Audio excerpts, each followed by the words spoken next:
Tokratni sklop novic bo še posebej zanimiv, ker vam bomo razkrili, koliko meme kovancev propade v roku enega leta. Ogledali si bomo tudi, kako Bitstamp in Stripe sodelujeta pri širjenju nakupov kripta v EU. Evropska centralna banka ima novega partnerja za implementacijo Maika in Goldman Sachs, firma, ki ne verjame v kripto, vlaga v kripto. Pridružite se nam.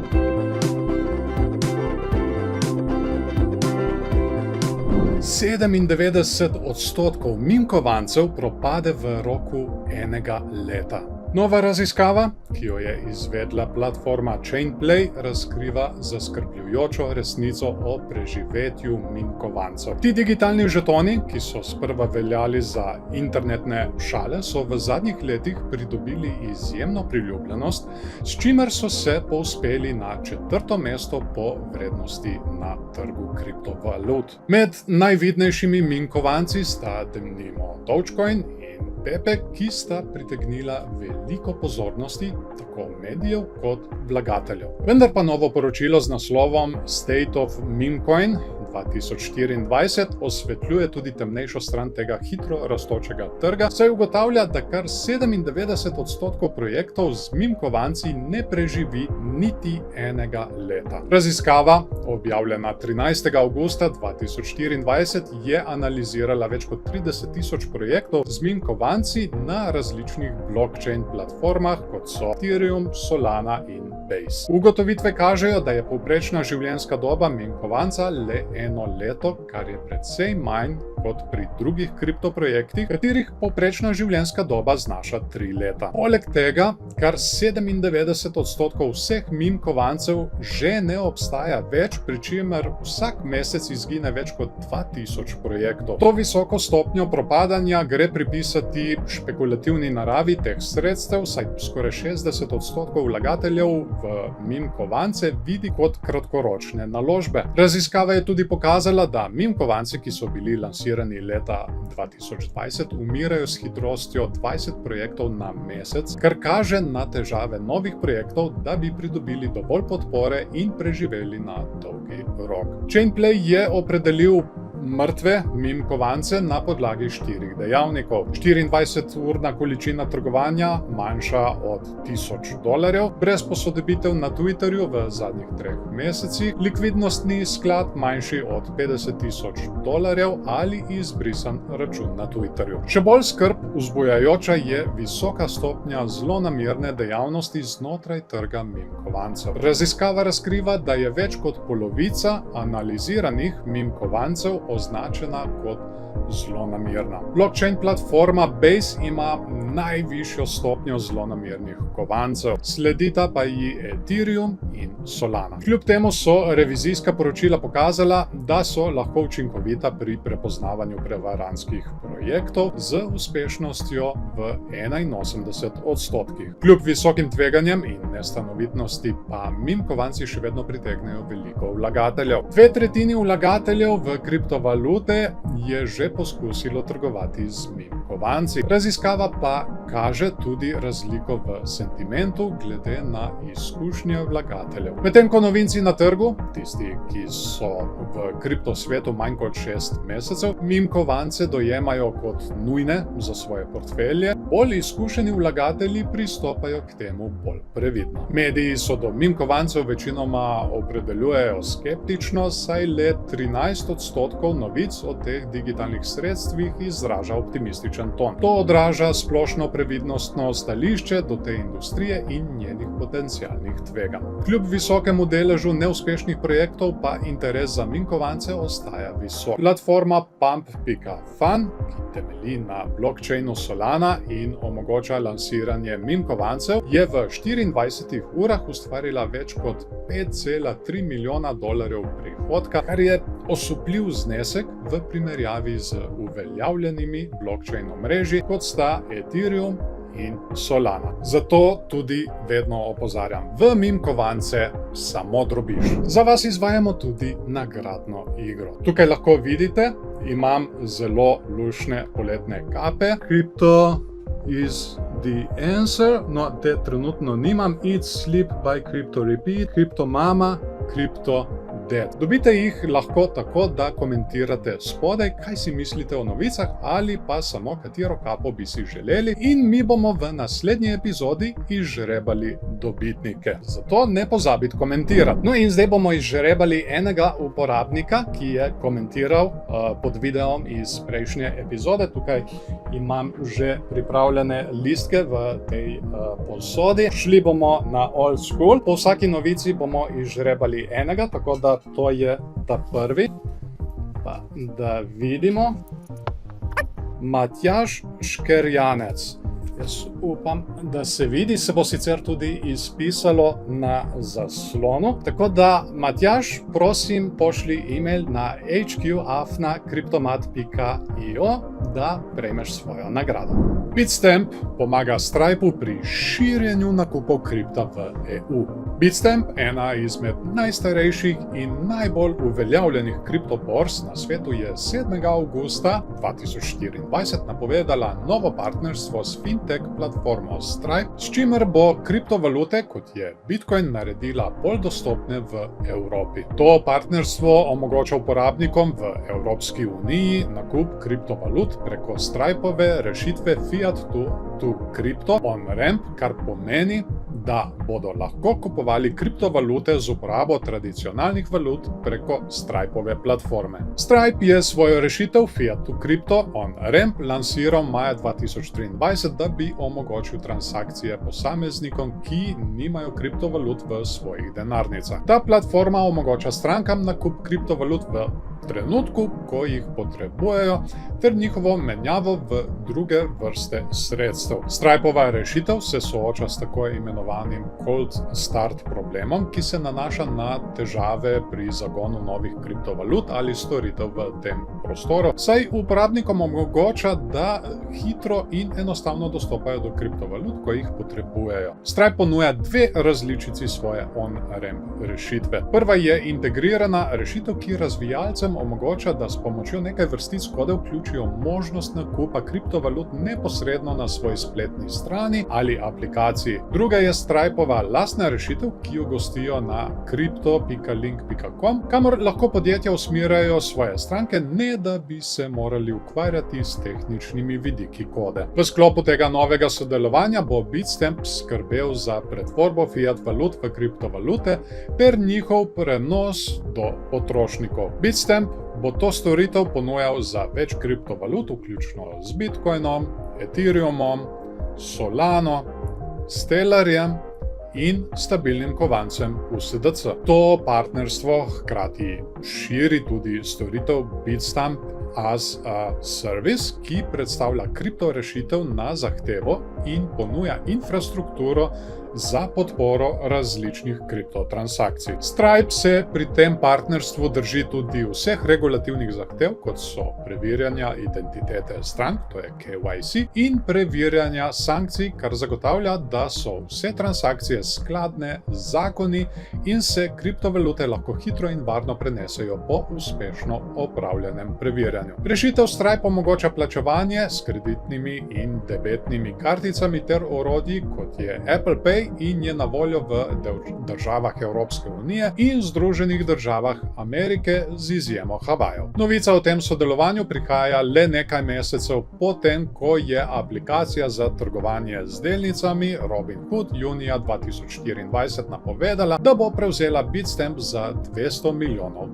Ta transakcija, ki je trenutno še v postopku pridobivanja regulativnih odobritev, naj bi bila dokončana v prvi polovici leta 2025. Stripe je zelo zanesljiv partner in sigurno nam bo to sodelovanje prineslo še marsikaj. Tako, čas je, da izžrebamo še enega dobitnika kape. Tukaj imam že pripravljeno svojo posodo, da bomo malček premešati.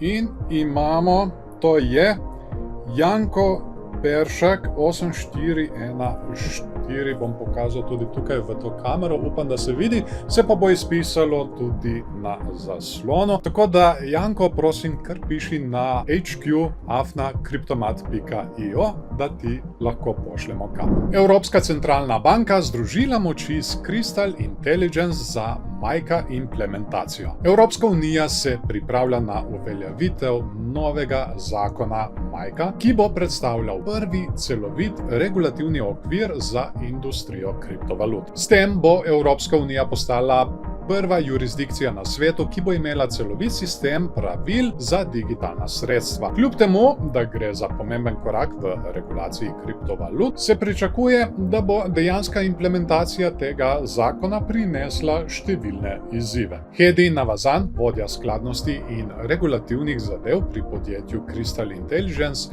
je za Cointelegraph poudarila, da MiCA stremi k oblikovanju usklajenega okvira za izdajo in trgovanje s kriptosredstvi, kar bo zagotovilo prepotrebno pravno jasnost in zaščito potrošnikov. Vendar pa bo pot do učinkovite implementacije polna izzivov, še posebej za nadzorne organe. Crystal Intelligence je bilo nedavno izbrano strani Evropske centralne banke kot njen partner za analitiko blockchaina pri prihajajoči implementaciji MiCA. Podjetje bo centralni banki pomagalo razumeti dejavnosti na blockchainu v državah, ki spadajo pod njeno pristojnost, s ciljem podpreti oceno tveganj povezanih s kriptovalutami in finančno stabilnost. Navazanova je poudarila, da bodo njihovi podatki Evropski centralni banki omogočili boljše razumevanje dogajanja na blockchainu, kar bo ključnega pomena za oceno tveganj povezanih s kriptosredstvi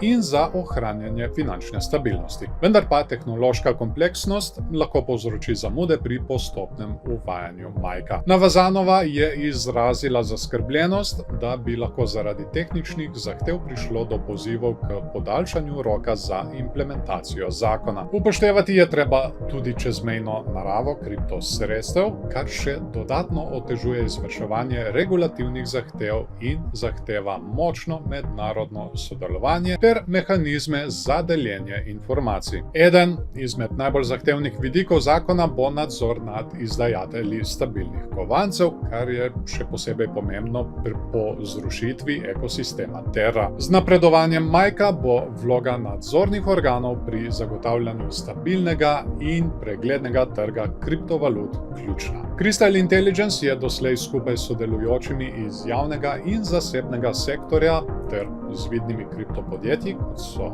Binance, Bitpanda, Kraken in predstavniki Evropske komisije, gostila 7 okroglih miz na temo prihajajočega zakona MiCA. Jasnost, ki jo prinaša MiCA, bi lahko spodbudila tudi večjo prisotnost finančnih institucij na področju kriptovalut. Po besedah Lukasa Konrada, namestnika izvršnega direktorja podjetja Bitpanda, se nekatere največje evropske banke že pripravljajo na vstop na trg kriptovalut, saj MiCA prinaša prepotrebno jasnost za banke. Okvir MiCA bo postopoma stopil v veljavo, pri čemer bodo predpisi, ki zadevajo ponudnike storitev s kriptosredstvi, v celoti začeli veljati 30. decembra 2024. Izzivi ali ne, implementacija se vedno bolj bliža. Ok, še ena novica je za nami, čas je za še en žreb, pa da vidimo, koga bomo mi izžrebali tokrat.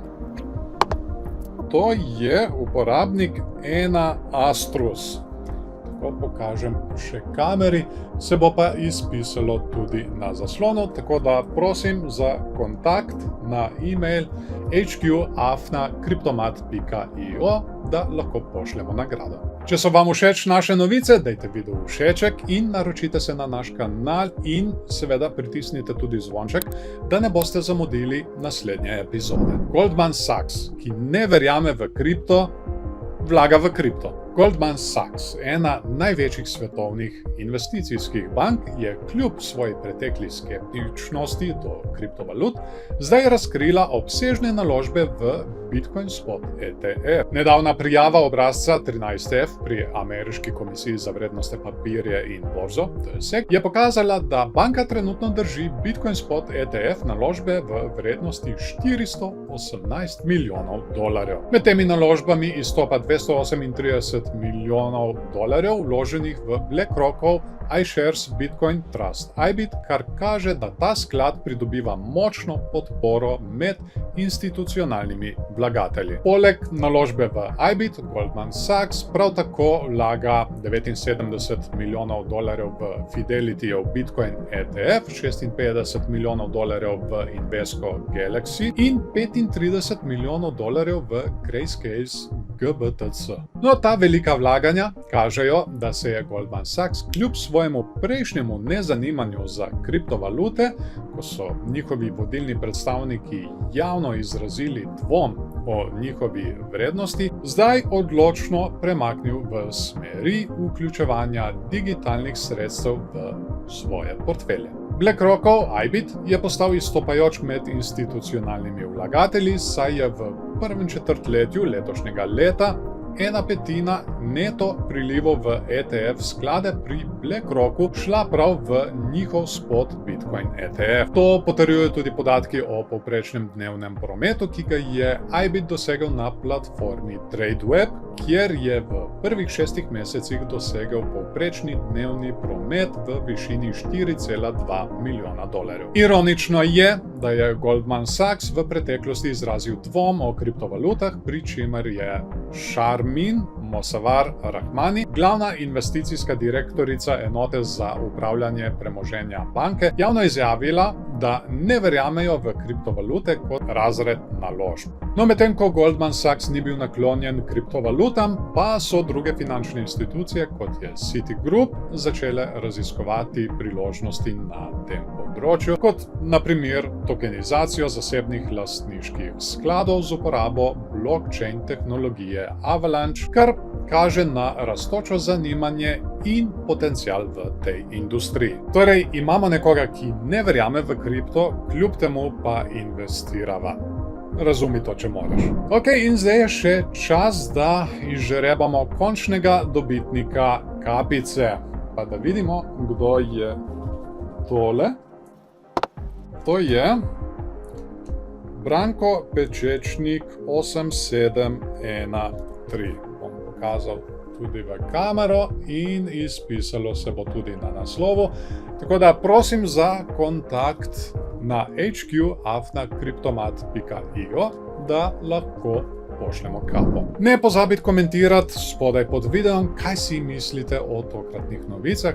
Saj lahko tudi prejmete eno od teh zanimivih kap, ki so super prav za ta vročinski val. Da vam jih še enkrat pokažem, tukaj imamo Eat Sleep by Crypto Repeat, CryptoDead, tukaj je ponovno Eat Sleep in CryptoMama. To bo tudi to za tokratni video. Želim vam lep dan še naprej in se vidimo v naslednjem videu.